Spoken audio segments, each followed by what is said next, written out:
Hello everybody. So today's lesson is a continuation from yesterday. Today's lesson is 28. Above all else, I want to see things differently. And I'm just going to read from where Jesus, begins sharing, and then we'll see what kind of flows forward from this. Today we are really giving specific application to the idea for yesterday.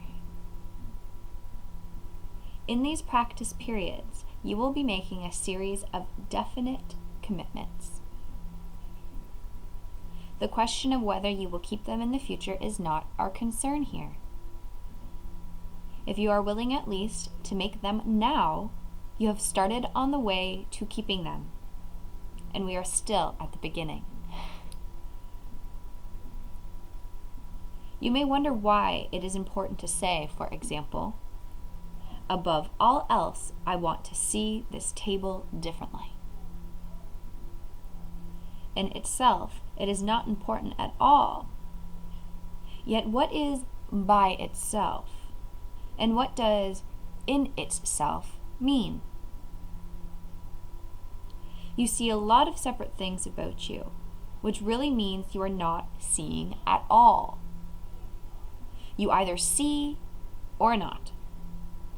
When you have seen one thing differently, you will see all things differently.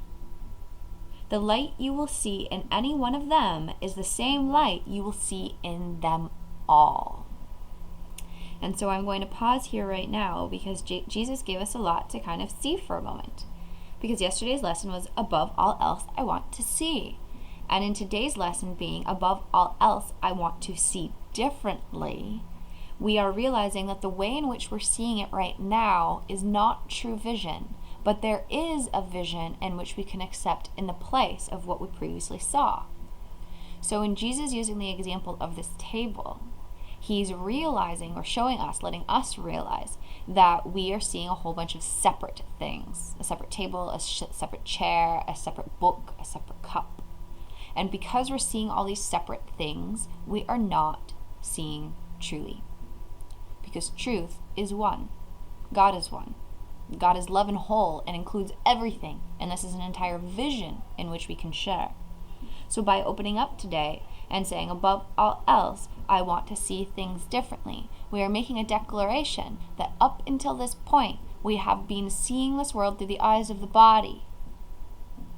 And that is what has brought forward all of the attack, the grievances, the guilt in which we were talking about 2 days ago. And so by asking to see differently, we're allowing ourselves to bring forward new vision, which lets us see everything as a whole. See it as complete and one, which is the freedom from all this suffering and attack that we have recently seen is prevalent in our minds and in our world. And so to continue forward with today's lesson, what Jesus shares, he says, when you say, above all else, I want to see this table differently, you are making a commitment to withdraw your preconceived ideas about the table and open your mind to what it is and what it is for. You are not defining it in past terms. You are asking what it is rather than telling it what it is. You are not binding its meaning to your tiny experience of tables, nor are you limiting its purpose to your little personal thoughts. Now this is powerful here, because we're saying that when I want to see this differently, we are making a commitment to withdraw our own ideas, to withdraw our own understanding as to what this table is for.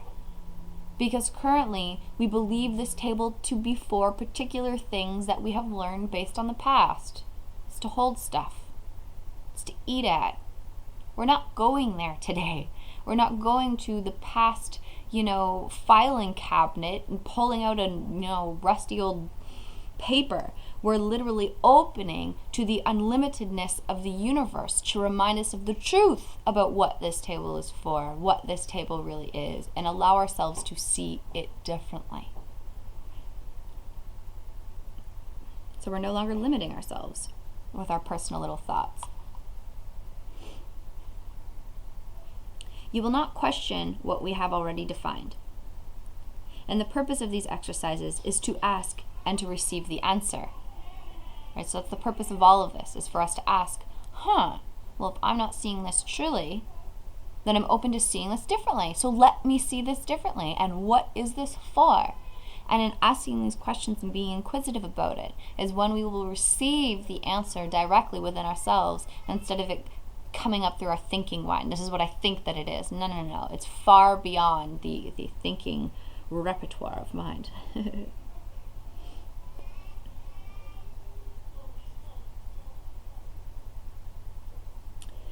In saying, above all else, I want to see this table differently, you are committing yourself to seeing.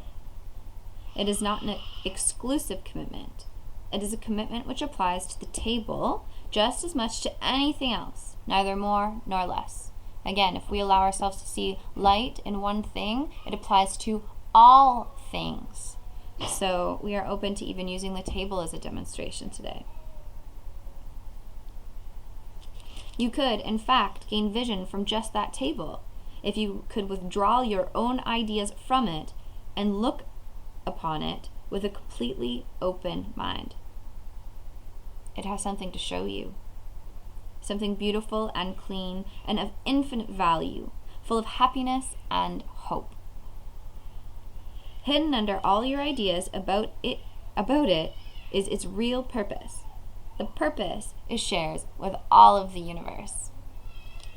Now imagine, that this greatest potential can come from us gaining vision through a table. Imagine the learning possibilities of seeing the vision, the life, the universal intent and purpose within even something like a flower, a rose. How does that even grow? How does it even happen? Right? We allow ourselves to see it totally differently. Right? And it gets extended to everything in our world, and then that's how it gets extended to the people in our world. We're allowing ourselves to see beyond our limited idea and understanding of a table, of a flower, of a person, and letting the true vision, the unity, dawn upon our minds as to what all of this means. And that's where clarity and perfect knowledge comes from. Because it comes from our mind with God and not the mind of these physical eyes that believes this table is just a table. In using the table as subject for applying the idea for today, you are therefore really asking to see the purpose of the universe. We're asking to see the purpose of the universe today.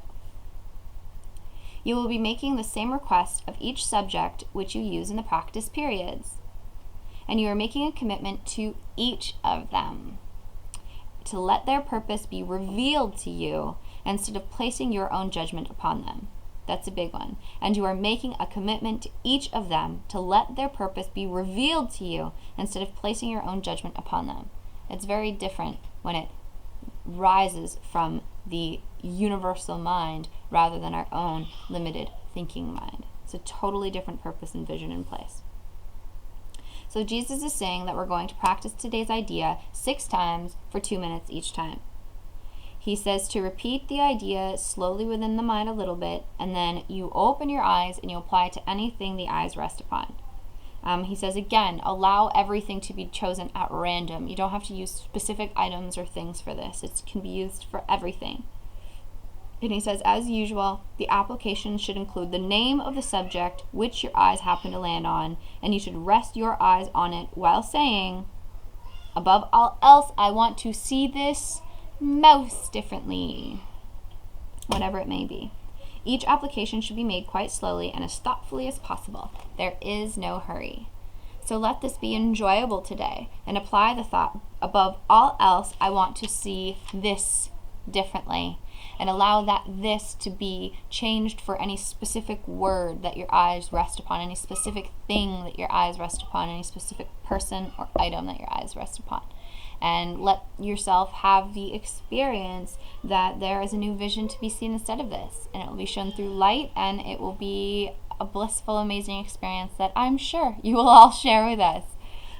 So thank you, everybody. Today's above all else, I want to see things differently. Have a good day.